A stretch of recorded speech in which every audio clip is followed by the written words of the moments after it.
الحمد لله رب العالمين والصلاة والسلام على سيد الأنبياء والمرسلين اما بعد۔ آج ہم ایک کارگزاری بیان کریں گے اور وہ کارگزاری ہے ہیبت ناک کارگزاری، غفلت کی آخری رات۔ یہ واقعہ ہمارے ہی علاقے کے ایک تبلیغی ساتھی نے خود بیان کیا ہے۔ کہتے ہیں ہم 4 ساتھی ایک گاؤں میں 3 دن کے لیے نکلے تھے۔ مغرب کے بعد اعلان ہوا، چند لوگ آئے، مگر ایک نوجوان مسلسل ہنسی مذاق میں لگا رہا۔ نماز بھی بے دھیانی سے پڑھتا تھا۔ ہم نے نرمی سے سمجھایا، بھائی موت اچانک آتی ہے، تیاری کر لو۔ وہ ہنس کر بولا، ابھی تو جوان ہوں، یہ باتیں بوڑھوں کے لیے ہے۔ رات کو ہم مسجد میں سو رہے تھے۔ عشاء کے بعد اچانک گاؤں میں شور مچ گیا۔ لوگ دوڑتے ہوئے مسجد آئے،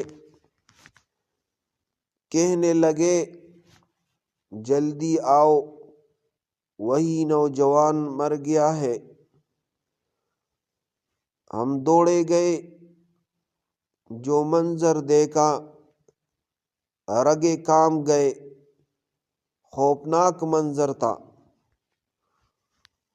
وہ نوجوان بستر پر مرا ہوا تھا، آنکھیں کھلی ہوئی، منہ آدھا کھلا، چہرہ سیاہی مائل اور زبان باہر نکلی ہوئی۔ ایک بزرگ روتے ہوئے کہنے لگے، اس نے سونے سے پہلے کہا تھا، نماز پڑھنے کا دل نہیں، کل دیکھیں گے۔ اسی حالت میں روح نکل گئی۔ غسل کے وقت اور زیادہ ہیبت ہوئی۔ جب غسل دیا جا رہا تھا، جسم سخت ہو چکا تھا۔ منہ بند کرنے کی کوشش کی گئی، بار بار کھل جاتا۔ زبان اندر نہیں جا رہی تھی۔ غسل دینے والا رونے لگا، اللہ کی قسم میں نے کئی جنازے دیکھے، مگر ایسا خوفناک انجام نہیں دیکھا۔ دفن کے بعد کا واقعہ یہ ہے، جب دفن کر کے لوگ واپس آئے تو ایک ساتھی نے کہا، قبر سے عجیب سی آواز آ رہی ہے۔ سب رک گئے۔ خاموشی میں گھٹن جیسی آواز محسوس ہوئی۔ ایک بزرگ بولے، یہ دنیا کے ہنسنے کا انجام ہے، آخرت کے رونے سے بچ نہ سکا۔ تو اس میں عبرت کافی عام ہے۔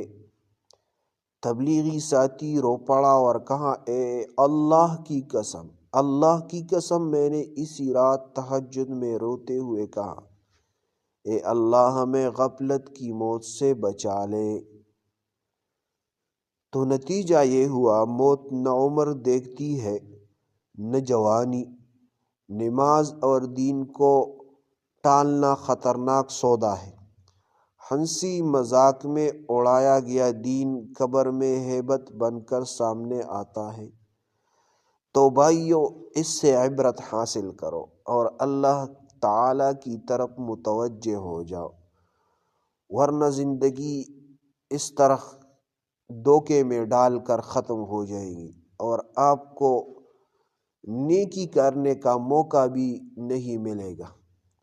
تو لہٰذا آپ نیکی کی طرف آئے، اللہ تعالیٰ کی طرف آئے، مسجد اور مدرسے کی طرف آئے، خانقاہ اور مراکز کی طرف آئے، اور ان نیک لوگوں کے ساتھ بیٹھ جائے اور ان سے کچھ سیکھ لے اور اس پر عمل کرے اور تبلیغ میں جائے، اللہ تعالیٰ کے ساتھ تعلق رکھے، ورنہ موت آئے گی اور ایسا نہ ہو کہ موت ایسا آ جائے کہ آپ بے خبر ہو اور اعمال کچھ نہ ہو۔